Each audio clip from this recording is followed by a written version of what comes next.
Good evening and salutations, my GH fans. Going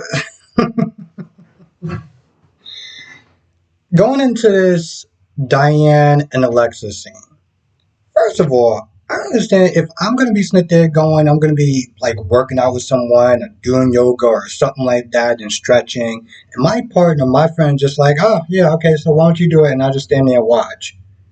I'm going to be like, I'm sorry, you do realize I actually got you here since where we could do like exercising and things of that nature. They sat there, all they did is sat there and they talked about Robert. And then Alexa's like, all right, so let's go get something to eat. Let's go get something to drink. And Diana's like, but we didn't actually do anything. You didn't even like, oh, okay. I know I would not sit there and have her as my workout partner, stretching partner, or anything of that nature when it comes towards that stuff. But going into this whole scene because they talk, before they got to Savoy, right, about um Diane and her not being a consolation prize or winning by default because she deserves better. And at some point when Robert left Anna's place to I don't know, go get drinks or whatever for them, while you try to convince Anna to get out the house, Robert runs into Sonny. And Robert's like, listen, I don't appreciate you fighting, you getting Diane to sit there and fight your battles. And I'm like, first of all, you do realize that Diane has been Sonny's lawyer for years. So, like, it gets to a point where Diane does step in and she's like, all right, so if you got something to sit there and say to my client, I need to be there. They go to, I don't know, the stairwells or something like that and they start talking. And, Robert's like, oh, well, I just don't like, the fact that he's using you and this, that, and the third. And I'm like, I don't understand. Like, I'm so confused. Like, you're acting like this is the first time that you found out that Sonny, that Diane works for Sonny. It's like, oh, he's using you and this, that, and the third. And it's like, you realize who you're messing with, right? I don't know. But then it gets into the point of talking about Holly. And, her Smith is saying that I'm not going to be anyone's default choice. And Robert just has that dumbfounded look in his face, like, oh, what are you talking about? I'm like, Diane's like, what did I tell you to do when you made up your mind? I told you to call me, right? And you didn't do that. And she's like, I'm not going to be the default option. And the fact that you felt like that's the best that I can do, pretty much is shame on you. Those aren't the words that she used, but essentially, yeah, she was like, I'm not going to be anyone's default choice. And she walked out of there. And I do not blame her whatsoever.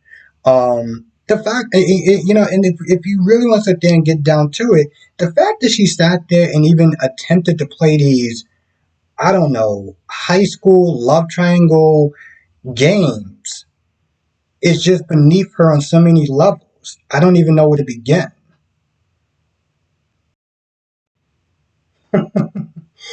Every once in a while, hell can actually freeze over. By what I mean by that, Nina actually did something good for once. When she ran into I was about to sit there and call him Eddie Main. When she ran into Ned, after talking out with him for a little bit, at first she was, I'm not gonna lie, she was kind of shook because she was like, oh man, like the jig is up or whatever, but he's still sitting there thinking he's Eddie Main. Now, eventually, Michael and Sonny does get involved, and Nina winds up calling Olivia. Olivia's beside herself. She's freaking out and everything like that. And Nina calls her. But Olivia is just like, she's so angry. She's like, oh, I don't have time for this, that, and the third, yada, yada, yada. Eventually, she gets a hold of Brooklyn. They go down to Savoy. And my whole thing is like, not at one point in time did Olivia thank Nina for calling. After she found out why she was sitting there calling, she didn't thank her once. How even when Ned eventually left, and they were face to face, she still didn't sit there and say, "Oh, listen, thank you," or whatever. It was just like, damn. I mean, I don't like Nina, but still. Now, of course, Olivia, listen, for most of the part, Olivia has just been acting over the top. I'm not just saying that she doesn't have a reason to be upset and just kind of angry and frustrated and kind of saddened a little bit about the situation, but she's acting like this dude died, right? And it's just one of those things where it's like, you need to sit there and take it down a couple of notches. And when she does wind up talking to Ned and she pushes too far and she's like, oh, you got to come back with me, your son, and this, that, and the third. And I'm like, boo, he doesn't remember you.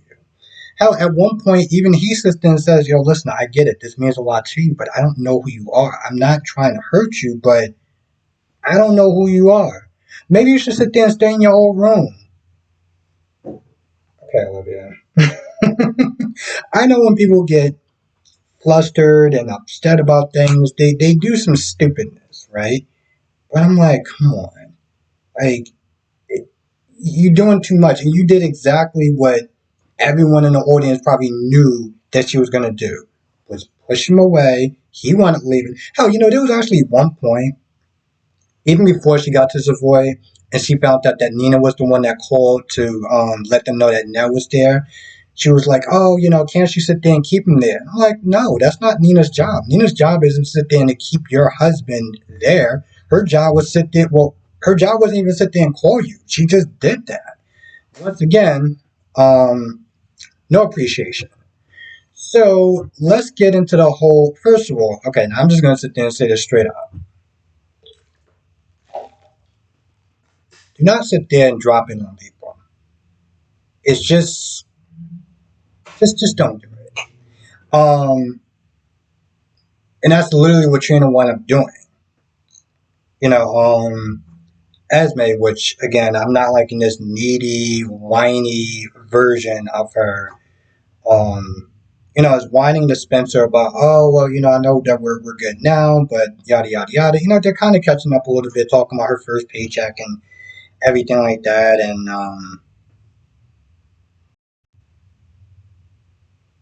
things are mostly amicable. Like Spencer Smith, they're trying to keep things chill and civil. For Laura's sake and stuff, and for A's sake. They get a knock on the door. It's Trina, and Spencer is kind of just like he just has this look in her face, like, did we have plans? And she's like, no, I just figured since you were busy and everything like that, I just kind of stop over and just drop over and just like, no, bro, just like, I get what she was trying to do. Don't get me wrong, I get what she was trying to do, but you do realize that, he is kind of co-parenting a child with Esme, like a little heads up wouldn't have probably hurt. So now it's just awkwardness. And then it gets even more awkward because I don't understand why every 5 seconds Esme kept trying to interrupt them. Like I don't get that. And see, this is where it's going to lead to people thinking, oh, she didn't lose her memory and stuff like that. That's still her playing her crazy games. And at this point, I don't even know if that's true. I really do feel like she lost her memory, but some people think that she didn't, and it's actions like this um, that makes people think that way. So at this point, they're just kind of catching up on family drama and stuff like that. And there's one point where Trina's like, she looked at both of them, or she looked at Spencer and she was like, oh, it's kind of weird that they're seeing y'all together or whatever. And she made some sort of remark, and it was just like, and this is the part where things get a little kind of weird, and it's very inconsistent with Trina, the writing or something in the scene, because she takes a scene where they're getting along and she has this look on her face like she's kind of bothered by that, like, oh, I didn't sit think y'all two were gonna like get along, kind of like how y'all used to got, how y'all used to be. And Spencer had the same look that I was pretty much saying. It's like, listen, it's not, they ain't nothing going on. They're just in their co-parenting. But then there's a point where, once again, Esme comes in there. Because for some odd reason, she decides she wants to just interrupt them like a couple of times throughout the night. And she comes in there and she's like, oh, the baby's crying or whatever. Can you sit there and sing him a lullaby or something like that? And Trina offered like some sort of idea to sit there and get the baby to calm down. And Esme snapped at her, right? And I was like, all right, but it was like, it wasn't really that serious. So it was like, first of all, you kept sitting there interrupting them, and all she did was sit there and try to be nice. So she snaps at them. Spencer's upset with her. But then Trina's like, listen, if the roles were reversed, I didn't get a lot of sleep because I still have a newborn, I may sit there and snap at somebody too. So I'm like, wait, you're oddly okay with the fact that she snapped at you because you understood that. But then seeing those two together, you're sitting there talking about practically just how cozy they look like, like how they used to be, and it's like I didn't understand how she didn't get one part, but she understood something. She got the other part. It really didn't make a lot of sense to me. But anyway, at some point, Trina just gets annoyed with the constant interruptions, and she's like, you know what? Listen, I'm just gonna go. And she does sit there and talk about, hey, listen, we gotta sit there and find out real evidence. This is where we can get rid of, um, Esme for good. And of course, Spencer's like, yeah, real evidence. I mean, it's not like I don't have a stockpile just waiting to be used at any point in time, but it seems like we have to do this the right way because reasons and whatever. Um, so they kiss and she leaves. And Spencer at this point is just kind of done because she was asking about some sort of toy. She's like, "Wow, where's this baby? Where's the baby toy? This baby toy is at?" And Spencer's like, "It's in the baby's chest." Like, he literally points to where all the other toys are. And at this point, he's like, he just looks at her like, "Come on, boo, really?" Yeah, Poppins, don't do it. It's not only not a good look; it's just no one likes it. No one.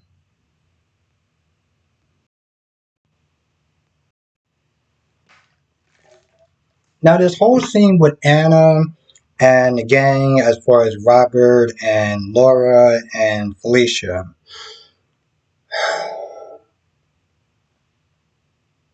it was very perplexing to me because, like, I felt divided, right? Because on one hand, they're Smith, they're trying to, get her to kind of rejoin the world again, right? And at one point, they just walk on in the house. I don't know if they picked a lock, Robert had a key, but they just walked on in. Now, granted, it was like, oh, we smell smoke or whatever. I'm like, well, if you smell smoke, then why are you just like, you're not the fire department. Like, why are you just walking? First of all, who just walks in somebody else's place like that? So, of course, Anna just has that look like, yo, listen, I don't want to be bothered. I'm just kind of in my feelings and everything like that. Now, to some extent, I still don't feel bad for Anna. Listen, you did everything that you did. It is what it is. um, all the wallowing and self pity and everything like that is not going to change that, right? So that's on one hand. On the other hand, she's lost. Okay, being an agent is who she was, and she felt like, listen, I did some bad stuff, but that was my way of snitching and atoning for things. And now that I can't do that, well, what do I do? And I understand, what I'm saying? Like on that level, I have a bit of sympathy for her as far as just being lost and not being able to do that career path, being like, well, what's next for me? What can I do? I feel like I'm useless. Um, I mean, hell, it's only been a couple of days, and there's nothing like, hey, come on, let's go out, let's go to the void, let's drink or whatever, let's have a good time. I'm like, yo, listen, this chick literally lost the job that she's known for, I don't know, X amount of years. You think she's just gonna be sitting there living it up with y'all? Like, come on, you gotta sit there and give this chick some time. Um, But at one point, she wants to sit there and go with Laura to Chesney or wherever. And after them giving this pep talk about how listen, I don't care if I'm the mayor, you're still my friend, and we ride or die, whatever. I'm still gonna be by your side and stuff. She's like, well, I don't think it's a good idea for you to go. And she's like, it's just gonna look bad, optics for you. And so now, Anna's like, all right, well, then what? Like, I can't even sit there. I'm like, I don't have my job anymore. I can't even sit there and go with y'all as far as backup. So, what do I really do? Oh, you know it. I think Felicia was like, you know it. When you find it, it may even sit there and find you. And I'm just like,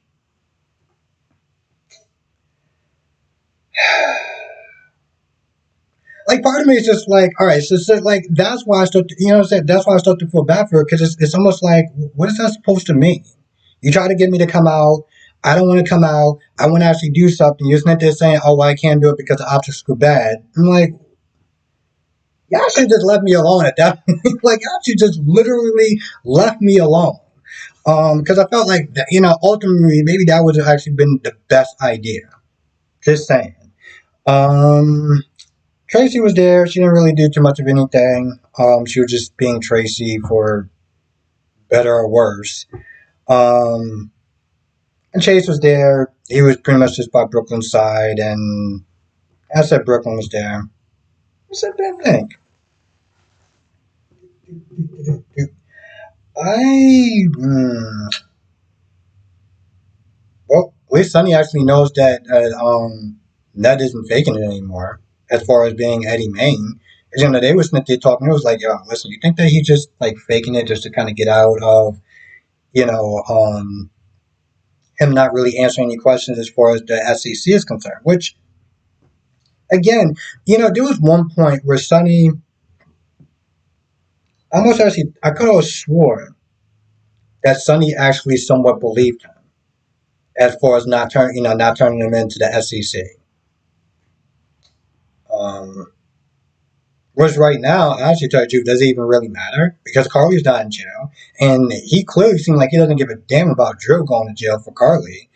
Um, so I don't even understand like why they even care at this point if Ned called the feds or not. Like it doesn't matter. Carly's not going to jail, so what does it matter? Like what are you going to sit there and do? Like I feel like that's pretty much about it. I can't think of anything else that wound up happening. So, with that being said, I'm gonna go. I want to thank you for watching. Stay safe, and if I missed anything, you know what to do. Come to the live stream tonight, 8 p.m. Eastern, 5 p.m. Pacific. We'll be sitting there talking about all of them, Days, BNB, YNR, and of course, GH. With that being said, I'm gonna go. I want to thank you for watching. Stay safe, and I will see you in the next video.